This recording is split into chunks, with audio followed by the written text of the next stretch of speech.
What is going on, YouTubeverse? John Stanek from Johnny Radio here, bringing you another album review. And guys, I'm so excited to be talking to you about the new Jon Batiste record, Beethoven Blues.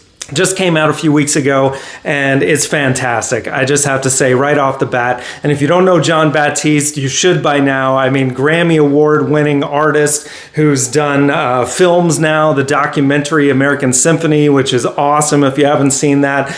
But yeah, this is an artist just at the height of his craft, doing essentially Ludwig van Beethoven covers for a majority of this album, and kind of reinterpretations on a lot of these songs, like For Elise Batiste, which he starts out the classical way, just there at the piano, but then he adds in a couple little blues fills with the right hand, and you're like, okay, I'm digging this. Let's see where it goes from here. And then sometimes it will go in like a whole different way. With that song, it really kind of takes you on a journey with several of the tracks on here. Just really cool. And while some people may see it as like sacrilegious against Beethoven's music, to change it in any way, I think it's very cool. And I think it's, I think what he's trying to do with it is kind of share classical music with a younger generation,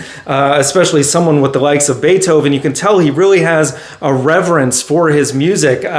You can hear it in like even Moonlight Sonata. He does very close to the original, just making a few little dalliances with the left hand here and there. But overall, you can just tell that he loves Beethoven's music, especially just the end of the album, another take on For Elise Reverie, where it goes 10 plus minutes, and you're like, you think it might end a few times, but he keeps it going because you can tell he just doesn't want it to end. And I too didn't want it to end. I was just like, from the opening note to the last one, entranced by it. I kind of am a sucker for solo piano when it's done so masterfully. Like one of my favorite albums of all time is the Congo Concert by Keith Jarrett, which for those of you who don't know, I've done a review on that already, but amazing record back in 1975 of him just kind of improvising the entire concert, just solo piano.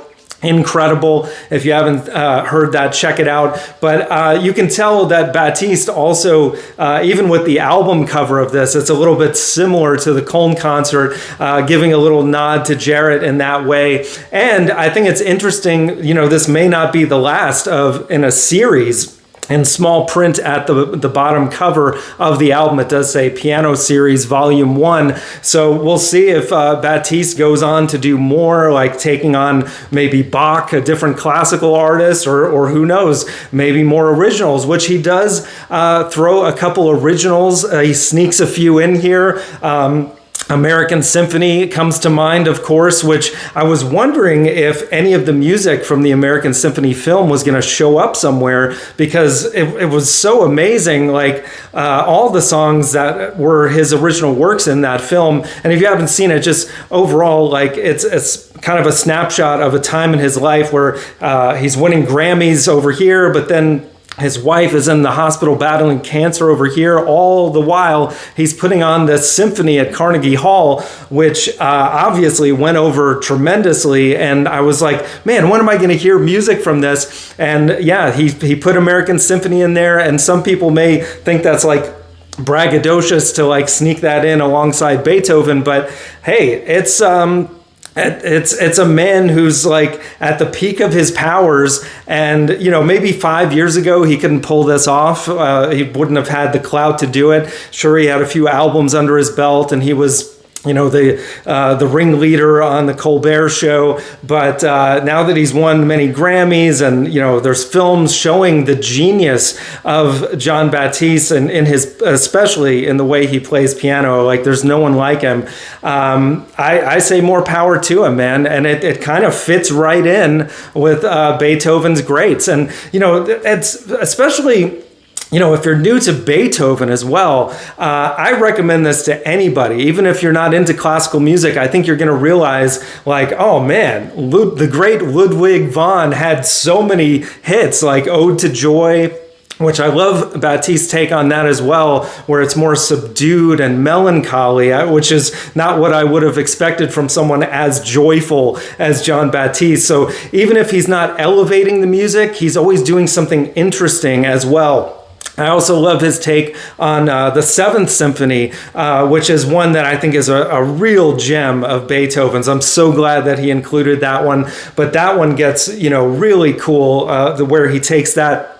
And then the Fifth Symphony, he takes that on such a cool journey. There's two different versions, the Stomp and the Congo Square. The Congo Square is so cool because he really melds himself and Beethoven into one, where it's classical, it's jazz, and it's sometimes both at the same time. It truly is brilliant. And as I said, I don't think anyone but Jon Batiste could have pulled this off. And I hope he does more of it, because I just absolutely love this thing. And it's so hard to give music a grade, especially, instrumental work. But because of how this hit me just at the right time, and it's just one of those albums that kind of restores my faith in humanity through music, I'm giving this a strong 10 out of 10, the very first 10 out of 10 that I've given on this channel. As far as a new album goes, you've heard me give 10 out of 10 reviews to some of these albums behind me, my wall of perfect albums. Well, my wall of perfect albums is going to go up by one. Actually, there's a couple that I need to add to this wall, so I'm working on that. You'll see it hopefully in the near future. But Jon Batiste, thank you, man, for this record.